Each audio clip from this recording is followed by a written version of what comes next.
నమస్కారం గురుగారు. జై శ్రీమన్నారాయణ. గురుగారు, ఈ నెలాఖరికి మనకి ఆషాఢ మాసం ప్రారంభమవుతుంది.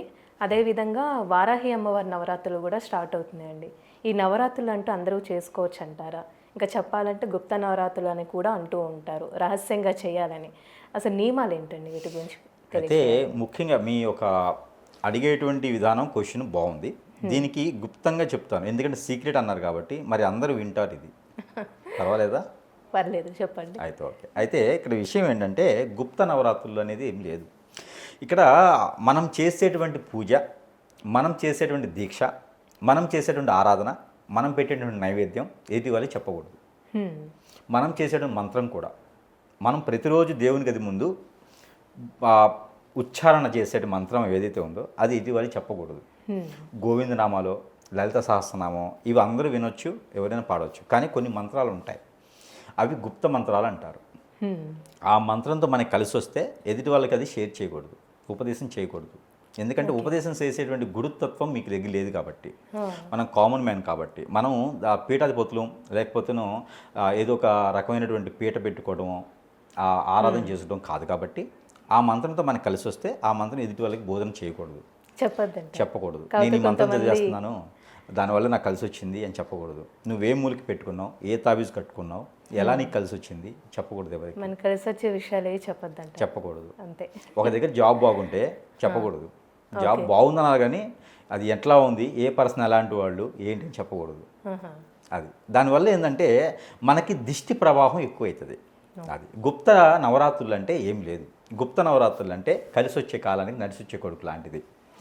మనకి గుప్త నవరాత్రులకి ముఖ్యంగా ముందు మనం గుప్త నవరాత్రుల గురించి మాట్లాడదాం. అయితే గుప్త నవరాత్రులు అంటే ఏం లేదు, ప్రత్యేకించి మనం చేసేటువంటిది ఎదుటి వాళ్ళకి షేర్ చేయకపోవటమే. ఇంతే. మన పేజ్ అంటూ ఒకటి ఉంటుంది, రెడ్ బుక్ కాదు, మన పేజ్ అంటూ ఒకటి ఉంటుంది. అలానే ఈ గుప్త నవరాత్రులు కూడా మనం ఏం చేస్తున్నాం ఎదుటి వాళ్ళకి తెలియనీకపోతే మనం చేసేటువంటి విద్య, పూజ విధానం, ఆచరణ డైరెక్ట్గా అమ్మవారి యొక్క పాదాల చెంతకు చేరి ఆవిడ మనకి ఏది ఇవ్వాలనుకుంటామో, మన కోరికలు ఏమున్నాయో అవి నెరవేర్చేదానికి ఉంటుంది. అందులో ముఖ్యంగా వారాహి అమ్మవారు. వారాహి అమ్మవారు ఏంటంటే రూపంతో కాదు, ప్రాణంతో ఉన్నటువంటి ఆవిడ, ప్రాణంతో ఉన్నటువంటి విగ్రహం అనుకోవచ్చు. వారాహి అమ్మవారు కలియుగాంతం మొత్తం కూడా ఆవిడ ఊపిరి పీల్చుకుంటూనే ఉంటుంది. అందుకని వారాహి అమ్మవారిని పూజించడం ద్వారా, ఆరాధించడం ద్వారా మనకి కోరిన కోరికలు తీర్చేందుకు ఉంటుంది. కొన్ని ప్రాంతాల్లో అయితే వారాహి అమ్మవారి యొక్క విధానాలు బాగా చేస్తారు. మనకి ఈ మధ్య మాత్రమే కొన్ని పార్టీల ద్వారా, కొంతమంది పర్సన్స్ ద్వారా మాత్రమే వారాహి అమ్మవారు ఎక్కువగా వచ్చారు. కాకపోతే ఎప్పటి నుంచో ఉన్నటువంటి, కలియుగం ముందు నుంచే ఉన్నటువంటి అమ్మవారు వారాహి అమ్మవారు. ఆవిడ విధానం కావచ్చు, ఆవిడ పద్ధతి కావచ్చు, పూజ విధానం కావచ్చు, కొంచెం వేరేలా ఉంటాయి. మోసం చెప్పాలంటే మనకి కొన్ని కాళికామాతకి పూజలు చేసేటువంటి విధానం ఏది ఉందో దాంట్లో కొన్ని రకాల విద్యలు, విధానాలు ఈ యొక్క వారాహి అమ్మవారి దగ్గర కూడా చేస్తారు. ఒక్కొక్క దగ్గర హోమం చేస్తారు. మనకి ఏదైతే సమస్య ఉందో ఆ సమస్యకి హోమం చేస్తారు వారాహి అమ్మవారి దగ్గర. వారాహి అమ్మవారి దగ్గర ఆ ఎండుమిరపకాయలు, ఆవాలు, నువ్వులు, ఇంకా కొన్ని ద్రవ్యాలతో హోమం చేస్తారు అక్కడ. ఆ హోమం దెబ్బకి, ఆ హోమానికి నవగ్రహాలన్నీ కూడా అందులో కాలి మసైపోతాయి. అప్పుడు మన మీద చెడు చూపుతూ ఉన్నటువంటి నవగ్రహాలన్నీ కూడా శాంతి పలికేసి మనం చేయాల్సిన పనికి విఘ్నాలు తొలగిపోయేసి మనకి సకాలంలో పూర్తి చేసే పనులు కూడా అవుతాయి. ఆ హోమంలో కూడా అన్ని ఘాటు సంబంధించిన మిరియాలు, ఆవాలు, ఎండుమిరపకాయలు ఇవే వేస్తారు. అవి వేసి హోమం చేస్తారు. మనకి ఏ సమస్య ఉందో ఆ సమస్యకి తగ్గట్టు మంత్రం వేరే ఉంటుంది, ఆ మంత్రంతో హోమం చేస్తారు. అక్కడ చేసినటువంటి హోమం ప్రతిఫలం అనేది త్వరగా అవుతుంది. ఇది కూడా గుప్తమే. అంటే మనం ఇది కూడా చెప్పుకోకూడదు, అక్కడ చేసే విధానాలు అలా ఉంటాయి. మనల్ని అడుగుతారు ఏ సమస్య ఉందని, బ్రాహ్మణోత్తముని అడుగుతారు. అక్కడ మన మనసులో తలుచుకోవాలి ఈ సమస్య ఉంది అని, వ్యక్తం చేయాల్సిన అవసరం కూడా లేదు అక్కడ. అలాంటి హోమాలు చేసే విధి విధానాలు కొన్ని ప్రాంతాల ఆలయాల్లో, ఈ యొక్క వారాహి అమ్మవారి ఆలయాల్లో అయితే కనిపిస్తూ ఉంది. ఇది వారాహి అమ్మవారి ప్రత్యేకత. ఇకపోతే కొంతమంది మొక్కుబడి శాతంగా దీక్ష తీసుకుంటారు. కొంతమంది కోరికలు తీరిన తర్వాత దీక్ష తీసుకోవటం, పూజలు చేసుకోవటం, ఒకటే రకమైన వస్త్రాలు ధరించడం, కొన్ని ఆచారాలు పాటించడం, పద్ధతులు నియమించుకోవడం, ఇలాంటి కొంతమంది వారి యొక్క సిద్ధాంత ప్రకారంగా వారి మనస్ఫూర్తిగా ఏదైతే మొక్కుంటారో ఆ విధంగా వారికి నిర్వర్తిస్తారు. అది మొక్కుబడి తీర్చుకోవడం అని చెప్పుకోవచ్చు. ఇది వారాహి అమ్మవారి ఒక ప్రత్యేకత. ఇది గుప్త నవరాత్రులు అంటే ఈ నవరాత్రులు 9 రోజులు చేస్తారు.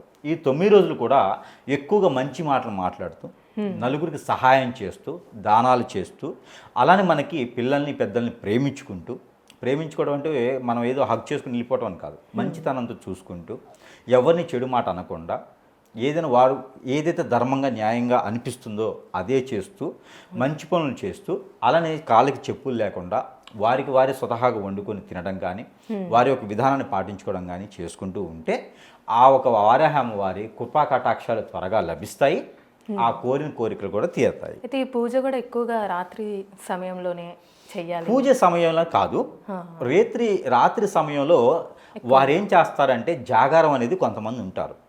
జాగారం అనేది చేయలేనటువంటి వారు రేత్రిపూట కనీసం డేట్ చేంజ్ అయ్యేంత వరకు అంటే 12:20 వరకు కూడా అమ్మవారి యొక్క ఆరాధనలో ఉండాలి. కాగి చల్లార్చినటువంటి పాలు నైవేద్యం చేయాలి. కాగి చల్లారని పాలు, ఆవు అయినా గేదె అయినా సరే, కాగి చల్లార్చిన పాలు ఆరాధన చేయాలి, అవి నైవేద్యంగా పెట్టాలి.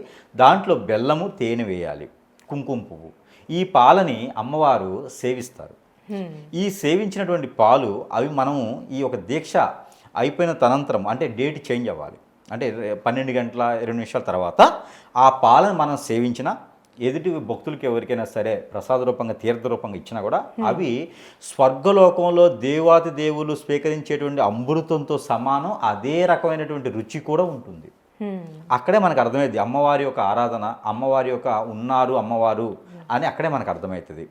ఈ యొక్క విధానం చేస్తూ ఉంటే మనలో ఉన్నటువంటి క్రామ క్రోధ ఇవన్నీ కూడా తగ్గిపోతూ మనలో ఉన్నటువంటి గ్రహరీత్యా దోషాలని తొలగిపోతూ శత్రుభయం శత్రుపీడ కూడా తగ్గిపోతూ అనారోగ్య సమస్యలతో బాగుపడుతూ విదేశీ ప్రయాణాలు చేయాలనుకున్నటువంటి అంతర్గత బాగుండేదానికి ఈ యొక్క మొక్కుబడులు అనేది మొక్కుంటారు. పెళ్ళిళ్ళు కాని వారికి అయితే చాలా బాగా ఫలితం ఉంటుంది. అలానే కలత్ర దోషం, కాలసర్ప దోషం, నాగదోషం, కుజిదోషం, రాహుకేతు దోషం ఇవన్నీ కూడా తగ్గుముఖం పడతాయి. ఇలా అమ్మవారి యొక్క ఆరాధన చేయడం, పూజ చేసుకోవడం వల్ల మంచి జరుగుతుంది. అందులోనూ ఆషాఢ మాసంలో ప్రత్యేకత ఏంటంటే ముక్కోటి దేవతలకు కూడా ఈ యొక్క ఆరాధన కోసం ఈ యొక్క ప్రజలు ఎవరైతే మానవాళి ఉన్నారో వీరంతా చేసేటువంటి పూజలు స్వతహాగా అమ్మవారికి చేసినటువంటి భావనతో చేసేటువంటి విధానం అయితే కనిపిస్తుంది. అందుకనే ఆషాఢ మాసంలో ప్రకృతి నుంచి వచ్చేటువంటి వైపరీత్యాలు, ప్రకృతి నుంచి వచ్చేటువంటి రోగాలు, రెక్కులు, వైరస్లు లాంటివి రాకుండా ఉండేందుకు అమ్మవారి ఆరాధన చేయడం అనేది నినాదంగా జరుగుతూ ఉంది. ఇది మన పూర్వకాలం నుంచి జరిగే విధానం. అమ్మవారి డైరెక్ట్గా కావాలంటే ఇలాగ నవరాత్రులని 9 రోజులు కూడా వారు ఒక్క పొద్దులు ఉంటూ వారి యొక్క విధానం ప్రకారంగా ప్రాంతీయ ఆచారం, వారి ఇంటి ఆచార ప్రకారంగా కూడా చేసుకునేటువంటి విధానం అయితే ఉన్నది. దీనిలో మంచే జరుగుతుంది తప్పితే దాంట్లో చెడు లేదు, తప్పు లేదు, చేసుకోవచ్చు అంటారు, ఆరాధన చేసుకోవచ్చు. అలానే ఆషాఢ మాసంలో ప్రత్యేకించి అమ్మవారికి ఆరాధన చేస్తారు కాబట్టి ముక్కోటి దేవతలు కూడా భూలోకాల్లో తిరుగుతూ ఉంటారనమాట. ఎక్కడెక్కడ ఏ సమస్యలు ఉన్నాయో సమస్యలు తీర్చేందుకు తిరుగుతూ ఉంటారు. ఆ సందర్భాల్లో మా ఇంటికి ఆడపిల్ల వచ్చింది, మా ఇంటికి అమ్మవారు వచ్చారని ఆ శారీ పెట్టడం అంటారు. ఆ ఆలయాల్లోకి వెళ్ళేసి అది మన పూజా మందిరంలోకి వెళ్ళేసి అమ్మవారికి శారీ పెట్టడం, బ్లౌజ్ పెట్టడం, గాజులు, కుంకుమ, పసుపు, గంధం ఇవన్నీ కూడా అమ్మవారికి సమర్పించుకుంటే మనకున్నటువంటి కోరికలు తీర్చుతుంది, మనకున్నటువంటి సమస్యలు కూడా తీర్చేటువంటి విధానం ఉంటుంది. రోగాలు, నొప్పులు, వైరస్లు లాంటివి కూడా తగ్గుముఖం పడతాయి. అందువల్ల ఆషాఢ మాసంలో బోనాలు లాంటివి ప్రాంతీయ ఆచార ప్రకారంగా కొలుపులు అంటారు, బోనాలు అంటారు, నవరాత్రులు అంటారు, ఇలా చేసేటువంటి విధానంకి ఏర్పడుతుంది. ఇది ఆషాఢ మాసంలో చేసే విధానం. ఆ విధంగా చాలా చక్కగా తెలియదు గురుగారు, ధన్యవాదాలు.